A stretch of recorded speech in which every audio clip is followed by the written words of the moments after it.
everyone, and welcome to the 8th lecture of Digital Elevation Models and Applications course. And in this particular discussion, we are going to have now a discussion on series of derivatives. Not only in this lecture, but in next 2 more lectures we will have derivatives of DM.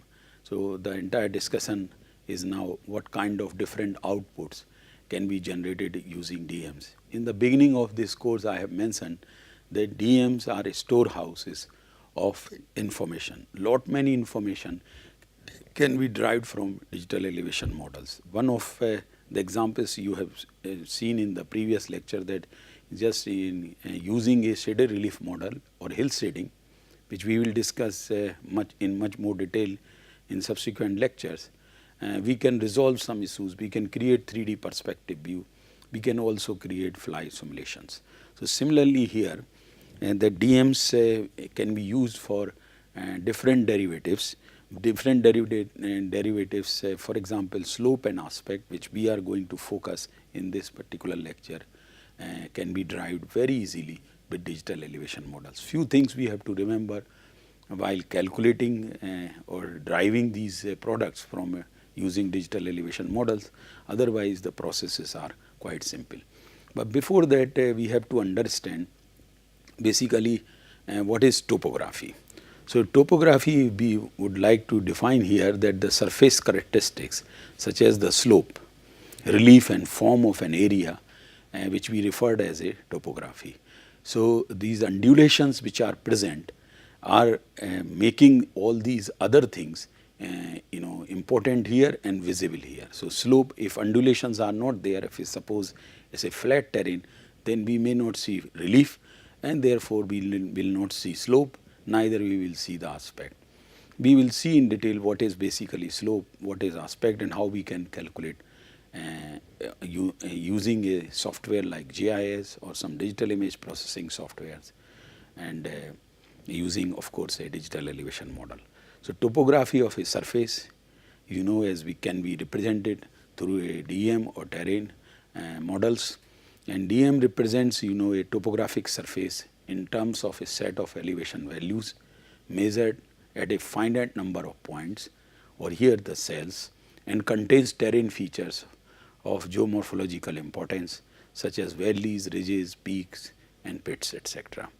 And DMs they are organized as regular grid formats because they are ease of for direct computer manipulation. So, when the data is a 2-dimensional matrix, and this domain has already been developed extensively in mathematical domain, and therefore employing those tools here for digital elevation model, we can create lot of derivatives. And another important thing is because the spatial resolution within a DM file is not changing, and therefore we can not use them or these cannot adapt for relief changes, whereas a terrain or a tin model is adapted to relief changes. But anyway, whatever is available is very good for driving lot of features or lot of products from digital elevation model. So, the use of a smaller cell size, that means higher spatial resolution, can lead us to large storage requirements and redundancy in less rugged terrain. That means that if we are employing a very high resolution digital elevation model for an area where we hardly have got the relief or undulations, then it is going to be a futile exercise, or there will be redundancy. But if a terrain like Himalayan, which is highly rugged and relief changes very frequently at a very small distance, then always high spatial resolution DMs can help us to understand the terrain, geomorphology and other features very easily. As I have just mentioned that the tin organizes the data in a irregularly spaced triangular faces or using triangles. So, it is adaptable to relief changes, and therefore, few products can also be the same products like slope and aspect can also be derived from digital elevation model. And topographic functions which are used to calculate values that basically describe the topography and area are the most common such transformations with the digital elevation data are the slope, that is the rate of change of elevation. At a distance, how these elevations are changing, if we calculate that one or create this transformation function, then we can calculate the slope. Similarly, when the maximum slope is called the gradient, that too can also be calculated. So, there is a sloping surface in which section, in which part of that surface or facet we are having the maximum gradient or maximum slope, that becomes the gradient. And aspect is the orientation of the slope with reference to the north. So, this is what the direction of slope with reference to the north. So, if we say south facing slopes, that means we are having aspect is 180 degree. We will see some examples and how these can be derived in a GIS platform using digital elevation models. So, this we will see. So, topographic functions includes slope, aspect, gradient and others. To calculate these which can describe topography at a specific location, and neighborhood data is used to characterize local terrain. So, nearby cells are used to find out what is slope and aspect, and to estimate a raster point. Generally, a 3 by 3 roving window is used for to calculate a value for the center point. So, this and that is why it is a transformation is there, and it is more close to the technique which we have used in digital image processing, which is called spatial filtering. So, in that concept it fits very well, and typical examples in which we use the neighborhood information are while calculating slope and aspect. So, if we go for how slope is calculated, slope can be calculated using digital elevation models in two ways. Either we can get the slope in degree or we can get slope in percentage, and basically it is a rise over run, and that is the tan theta. As you can see here, this is the run and this is the rise. So, this angle is will tell us what is the slope. So, we can have slope that is in degree. In this particular example it is 30 degree, whereas if we can convert instead of 0 to 90 scale, we can convert to 0 to 100 scale and can make this one as 58% of the slope. But generally in default we go for measure or calculating slope in degree, but in both ways it can be calculated. Two more examples of different angles are given here. When we go for this thing, this is how rise over run equal to tan theta, whereas percentage of slope when we calculate, then we multiply by 100. So, here is also that in this particular example, this is the 20 meter rise and this is the run is 100 meter.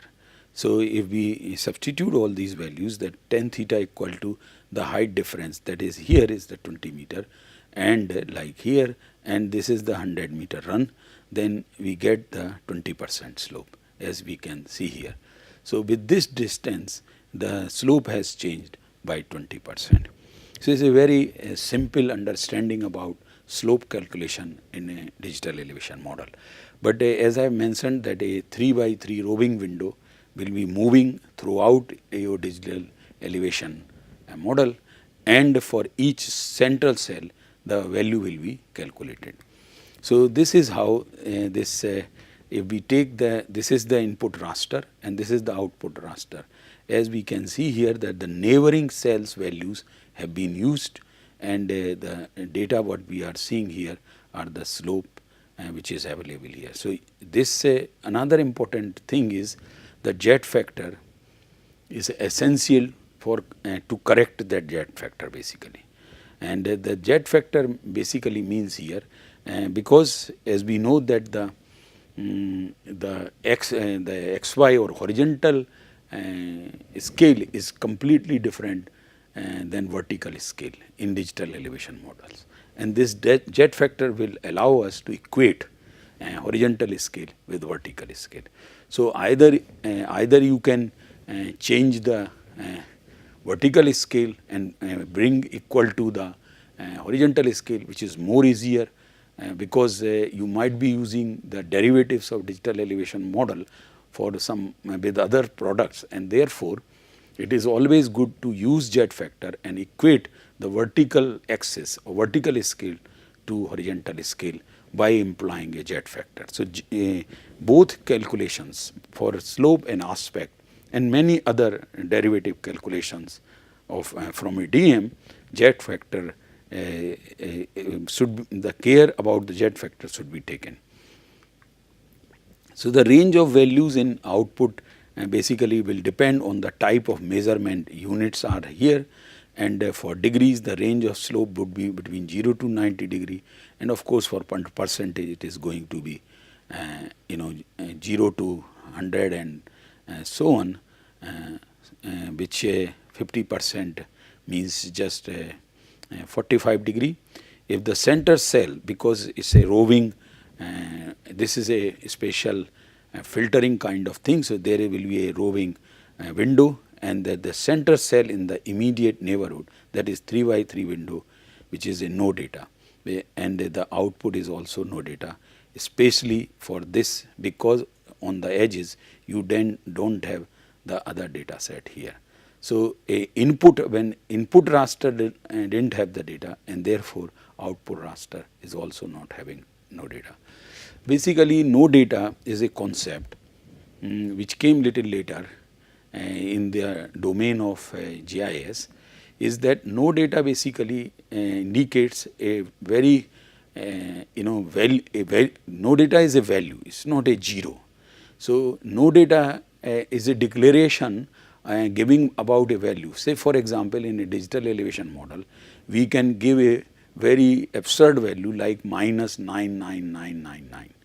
So, and we through no data we declare to the system that while making any calculation, please do not consider this value, that is the no data value, and any value can be given to no data. But while giving no data value, it has to be a value which may not be at all present in a digital elevation model. So, such values can be given to declare to the system that no calculation for those areas where no data values are there are required. And this is the example here is that in this for this cell, since we did not have the data, and therefore in output cell there is also no data and no calculation has been done. And if neighborhood cells are no data, as we have seen, they are assigned value of the center cell, the slope is computed. One other thing one has to think about is that when this roving window moves throughout your digital elevation model, on the edges and 1 pixel on the edges on all 4 sides, there will not be any calculation either. So, it is important that jet factor, which I was just mentioning, that for surface calculations one must know the jet factor, that is the horizontal scale and vertical scale, and then horizontal scale has to be converted equivalent to vertical scale. And this if it is, because in most of the softwares by default it is kept 1, and that means that your horizontal scale equal to vertical scale, which is generally not there, unless if you are having your digital elevation model projected in a UTM. In that case, the horizontal scale is also in meters, vertical scale is also in meters, and therefore jet factor can be 1.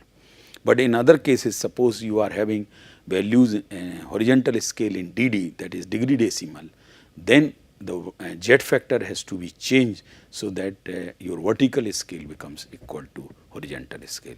Otherwise, the slopes which you will calculate, or aspect, or any derivative which you will derive from digital elevation model will have erroneous results, very wrong results, if jet factor is not taken care.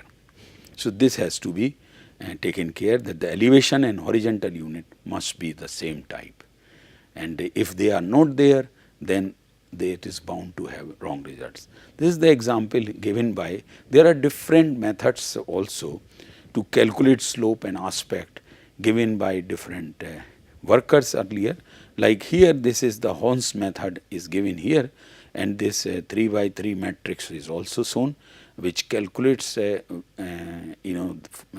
slope for the center pixel using the neighborhood elevation values as demonstrated here, and that east-west direction gradient can be like this, north-south gradient can be like this, and therefore, there is another method which is called the 4-cell method, which is given by Jevenberger and Thorne in 1987, and the calculation is completely different than Horn's method.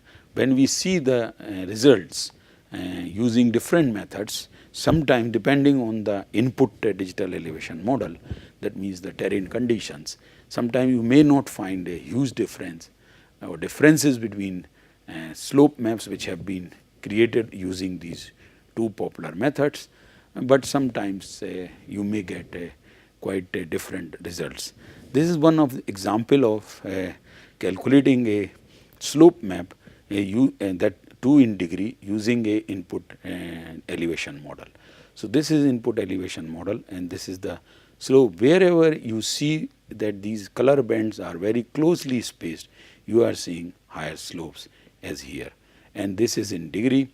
So, one can classify into number of categories or ranges. In this example, it is 0 to 7, 7 to 15. One can classify 0 to 10, and 11 to 20, and so on and so forth. It can be classified. So, then as per our requirement, how many bands of slopes would you like to show, or through a continuous, that too can be shown. But that is a later step. But first step here is to calculate the slope using different methods. Example here is using slope based on the Horn method, and here this classification has been kept same, so that we get if there are any differences for this input digital elevation model, those should be highlighted. So, this is the Horn method, and this that the slopes can also be calculated, as you know, in percentage, and this is the Jevenberg-Thorne method. So, if we see both here, what we are finding that it is giving less slopes, Jevenberg and Thorne method in this particular, for this particular digital elevation model as compared to the simple Horn method. And we will also see the comparison that here this at like when a particular location in Horn method, the slope is coming in 1.2 degree, whereas in through this method it is coming 3.3.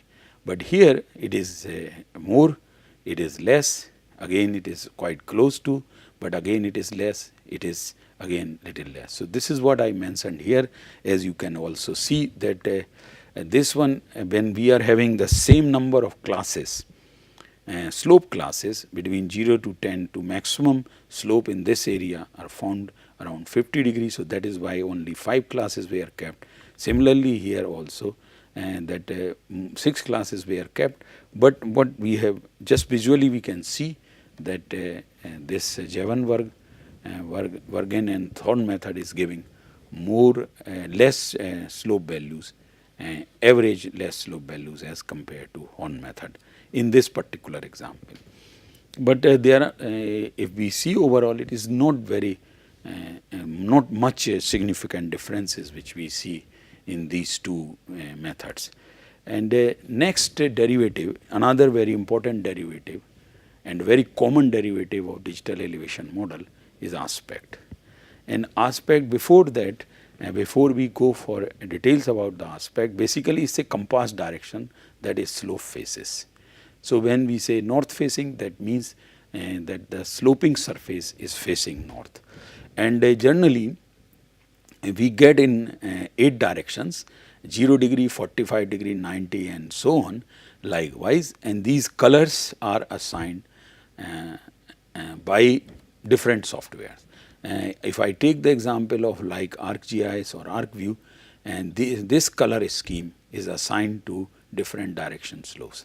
If slopes, if terrain or the part of the slope is flat or any facet, then a gray color is assigned, which is not part of this wheel. So this is the larger examples we will be seeing here. So this there are two things. One is the slope, another one is aspect. So slope is measured in the vertical plane, and whereas aspect directions are measured in a horizontal plane, and this is what it is depicted here.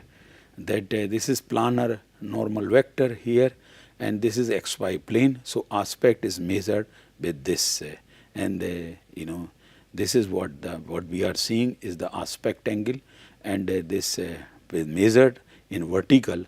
That is what we see, the slope angle. So aspect is basically the compass direction with the reference to the magnetic north, the slope faces. For example, a slope on the southern edge of say Missouri towards the Indo-Gangetic plains is described as having a southerly slope aspect. So this aspect is again tan, that is the tan theta, or that B upon C, and the angle between vertical direction and direction of steepest slope, which is what is the aspect, and measured clockwise, as we have seen in earlier slide. And this when we add 180 degree to aspect, if C is positive, and then 360 degree to aspect, and if C is negative, then B is positive. So likewise we calculate this one. Another example is here, that this is the input DM and this is the output aspect map. We will also see how different methods of aspect calculates and different aspect maps. So aspects basically identifies the downslope direction of the maximum rate of change in value from each cell to its neighbors. So here also this 3 by 3 matrix, roving matrix or roving window is used. It can be thought as a slope direction. The values of each cell in output raster indicates the compass direction that the surface faces at that location, and it is measured, as I have mentioned, clockwise from 0, that is in the north, to the 360 degree. Again it come back to the north after going through the entire all directions. And flat areas will get the gray value, that is no slope directions, and generally in the color schemes it is given a completely different value. Maybe a digital value may be -1, which indicates that the flat areas are there. So this is the aspect. Like in case of slope map, the same horn method for aspect is also there. So this is the aspect calculation using the same digital elevation model, using the horn method is here, and different classes have been classified here for between different degrees. And what this is another one is the Javanbergen and Thorne method. We don't see in this particular example much differences visually, but when we see the table, what we find that there are some variations of 1 or 2 degrees average between these against different locations. So individual locations, when it were checked, we were found that they are giving different values. So both these methods are again giving quite close results. So this 4 cell methods have been implemented in many softwares, including Javanbergen, Thorne and other methods in different GIS softwares. If we add one more thing into the aspect, that is here, this is another product, not a simple aspect map which we are seeing here. Instead of that, if we use a hue or the colors and create 2-3 concentric circles, and the intensity changes here, or the saturation rather, it indicates the steepness of the slope. That means what we are having now, slope and aspect together in different shades of color for each spectrum. So what suppose if I take say this red section, that is the scheme in which it is coming for southwest direction. So if it is there, it is having slopes of more than 40%. But if it is a little outer in the middle circle, then it is between 20 to 40%. And if it is outermost circle, then it is gapping 5 to 20%. And if it is away from these three concentric circles, just outside, then it is almost flat. And a new product, while implying this saturation of different colors or hue, if we can involve, then a new product can be created which will have both informations together. That means they will have slope information as well as aspect information as depicted in this particular example. So, various products, while combining different data sets, can also be created. So, this brings to the end of this discussion. But before we close, I would like to mention these are the two common derivatives. That is why in the title of this lecture it was mentioned. So, if you are using a tin or this strangulated irregular network, these two derivatives are calculated while creating a tin surface. Whereas in case of a digital elevation model, these two derivatives, the very common derivatives of a digital elevation model, are generally first created, and they can give you a feeling about the terrain conditions, how undulations are there, what are the general slope directions, and so on and so forth. So, these are the very common derivatives, very useful for various applications in various civil engineering projects, in earth sciences or in geological sciences, and otherwise for planners, for forestry, for animal breeding and other things. These products are very helpful, because even for solar energy, because we know that for like in case of solar energy, when slopes are facing south, that means they may receive the sunlight from morning to evening. But if slopes are facing north, then the sunlight will be only in the noon time. So, that is why the calculating slope, just simple product through a digital elevation model, can be used for various purposes. The solar part we will be seeing in one of the applications of digital elevation models in detail also. So, thank you very much.